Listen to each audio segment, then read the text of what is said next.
सभी प्रभु प्रेमियों को मेरा प्यार भरा राधे राधे। हम इस वीडियो में चर्चा कर रहे हैं पद्मा एकादशी व्रत के विषय में। यह व्रत महाद्वादशी में आ रहा है। भाद्रपद शुक्ल पक्ष की एकादशी को क्या कहा जाता है, उसका नाम क्या है, इसकी विधि विधान क्या है, इसका क्या महत्व है, कृपा करके हमें बता दीजिए। तब भगवान श्री कृष्ण कहने लगे, इस पुण्य स्वर्ग और मोक्ष को देने वाली तथा सब पापों का नाश करने वाली उत्तम वामन एकादशी का महत्व मैं तुमसे कहता हूं, तुम ध्यान पूर्वक सुनो। यह परिवर्तनी एकादशी जयंती एकादशी भी कहलाई जाती है। इसका यज्ञ करने से, इसका व्रत करने से वाजपेयी यज्ञ का फल प्राप्त होता है। पापियों के पाप का नाश करने वाली यह व्रत है।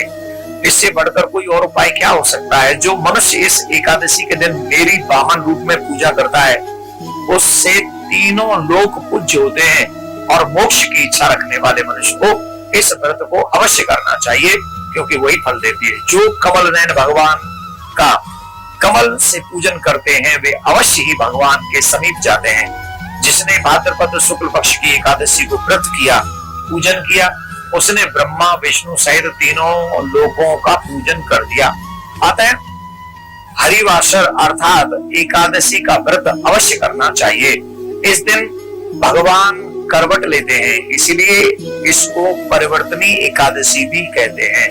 यह एकादशी जयंती एकादशी भी कहलाती है। इसका यज्ञ करने से वाजपेयी यज्ञ का फल मिलता है। पापियों के पाप का नाश करने वाली से बढ़कर और कोई उपाय नहीं हो सकता। भगवान के वचन सुनकर इस दृष्टि से बोले कि भगवान, मुझे अति संदेह हो रहा है कि आप किस प्रकार सोते हैं और करवट लेते हैं, तथा किस प्रकार राजा बलि को बांध दिया और वामन रूप रखकर आप क्या करने के लिए गए थे। चातुर्मास के व्रत की क्या विधि है, तथा आपके शयन करने पर मनुष्य को क्या कर्तव्य है, जो आप मुझसे विस्तार से कह के बताइए। श्री कृष्ण कहने लगे, राजन, अब आप सब पापों को नष्ट करने वाली कथा का श्रवण करें।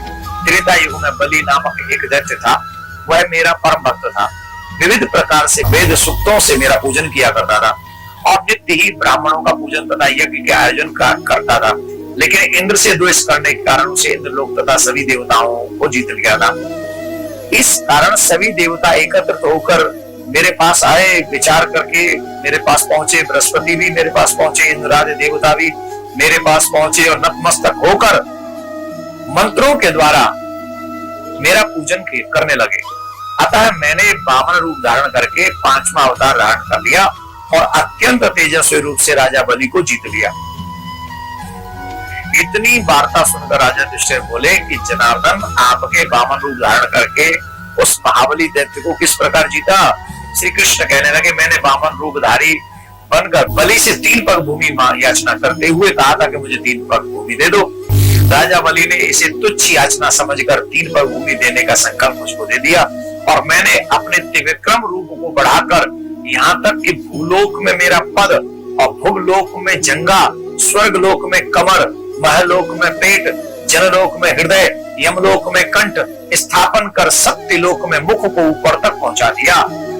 सूर्य चंद्रमा आदि सब ग्रह, योग नक्षत्र, इंद्र आदि देवता, शेष आदि सब नाग गणों ने विधिवत प्रकार से वेद सूक्तों से प्रार्थना की। तब मैंने राजा बलि का हाथ पकड़कर कहा कि राजन, एक पद से पृथ्वी, दूसरे से स्वर्ग लोक पूर्ण हो गया, अब तीसरा पद कहां रखूं। तब बलि ने अपना सिर झुका लिया और मैंने अपना पैर उसके मस्तक पर रख दिया, जिससे मेरा वह भक्त पाताल को चला गया। फिर उसकी विनती और विनम्रता को देखकर मैंने कहा कि बलि, मैं सदैव तुम्हारे निकट रहूंगा। और विरोचन पुत्र बलि ने से कहा। कहने पर भाद्रपद शुक्ल पक्ष की एकादशी के दिन बलि के आश्रम पर मेरी मूर्ति स्थापित हुई। इसी प्रकार दूसरी क्षीर सागर में शेषनागर के षष्ठ पर हुई। हे राजन, इस एकादशी को भगवान शयन करते हुए करवट लेते हैं, इसीलिए तीनों लोकों में स्वामी भगवान विष्णु का उस दिन पूजन करना चाहिए। तांबा, चांदी, चावल, दही दान करना उचित है।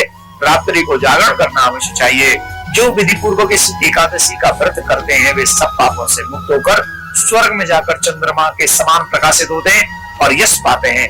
जो पाप नाशक इस कथा को पढ़ते अथवा सुनते हैं, उनको भी 1000 अश्वमेध यज्ञ का फल प्राप्त होता है।